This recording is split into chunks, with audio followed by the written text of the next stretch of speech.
পাকা তালের এমন সুন্দর একটা রেসিপি আর খেতেও অনেকটা টেস্টি।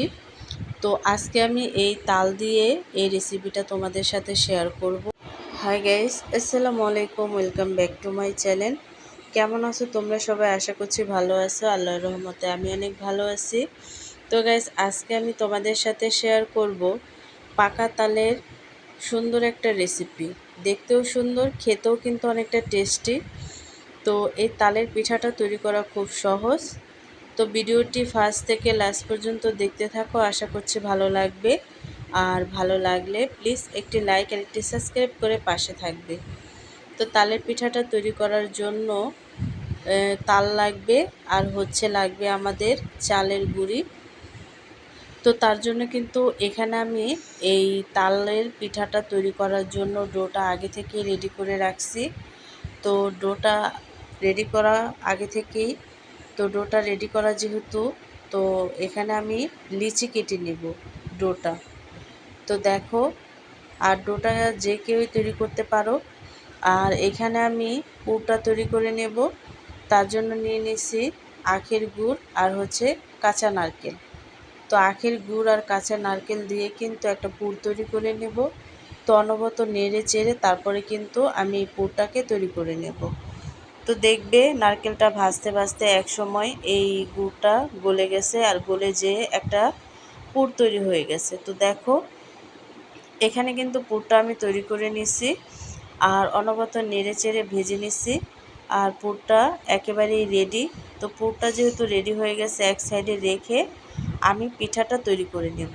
পিঠাটা তৈরি করার জন্য অনেকগুলো লেচি কেটে নিচ্ছি।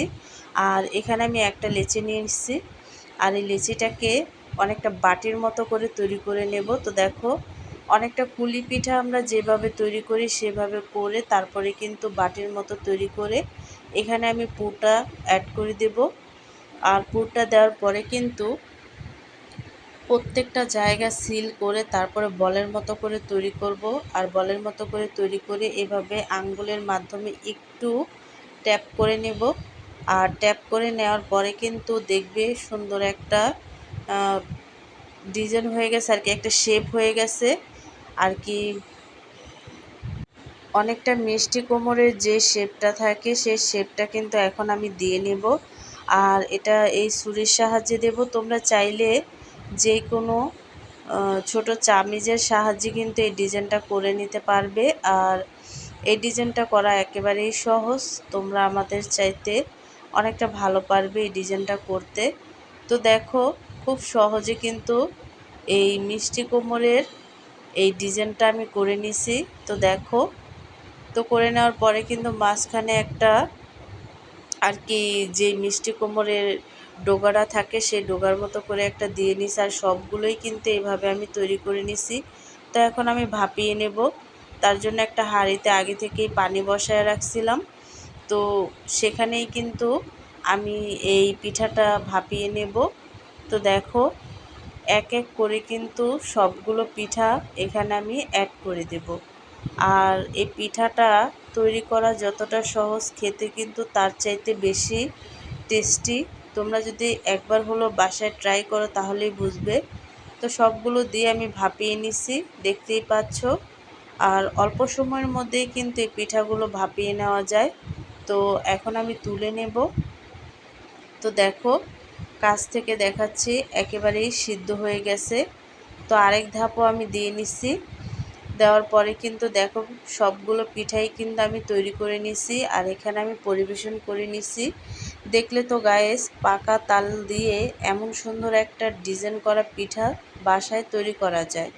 তো এখন যেহেতু অ্যাভেলেবেল এই পাকা তালগুলো পাওয়া যাচ্ছে বাজারে, তো বাজার থেকে এই তালগুলো কিনে এনে কিন্তু আমরা ঘরোয়াভাবে অনেক রকমের ডিজাইনের পিঠা তৈরি করে খেতে পারি। আর পিঠা খেতে কার না ভালো লাগে? আমার কাছে কিন্তু পিঠা খেতে অনেকটাই ভালো লাগে। তো আজকে রেসিপিটা কেমন লাগছে অবশ্যই কিন্তু কমেন্টে জানাবে। তো অন্য কোনো রেসিপি নিয়ে তোমাদের মাঝে আবার চলে আসব। আজকে এই পর্যন্তই। সবাই সুস্থ থাকবে, ভালো থাকবে, আর এই পিঠাটা অবশ্যই ট্রাই করবে। আল্লাহ হাফেজ।